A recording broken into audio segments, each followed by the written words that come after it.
أفرمي الشيطان كومالي مدخلو درقاي هي بو آموشو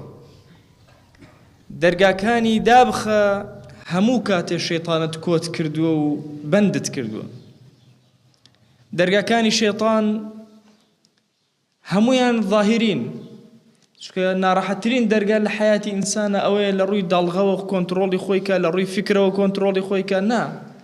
كومالي درقاي الظاهري زور آسان وسهل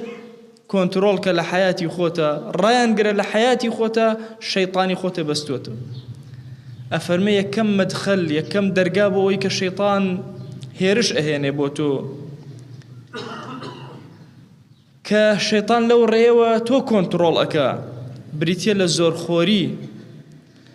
يشيك لحكمة كاني رمضان كتو أمهم عبداتي وطاعتت في أكري كم خورية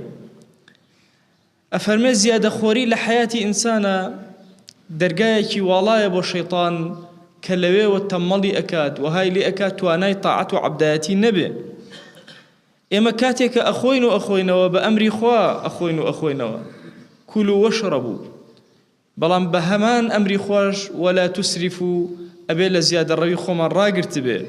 وتفضولي طعام زيادة لطعام وخواردن ويا إنسان مسلمان نبي رايقري رمضان فيري أمي كردوي رمضان فيري أو همة برزي كردوي برانبر بالشهوتي سك خود الرابق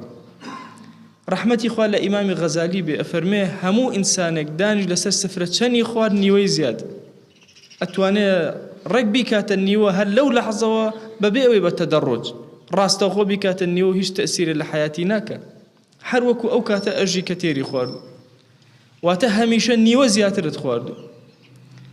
خوشوي اسمان صلى الله عليه وآله وسلم كبرنامج ومعيدية مدأنه كأفرمي أجر كسي هروستي زور بخوا إن جا معيدي بكات السيبة شوا بشيكي خواردنو بشيكي هوا أم بشه هواي بو بيغمبري خوا صلى الله عليه وآله وسلم باسي أكا لبروي توي مسلمان بزاني أم قدي تو كأمن دي بزاني چنيكي تي أكي بزاني چون معاملي لقلا أكي حتى وكو خواردنەکەت کەمتر بێ دەرگایەکی زۆر خەتەرناکت لە شەیطان داخستۆ و شەیطانی خۆت لەلایەکەوە کۆت کردو لای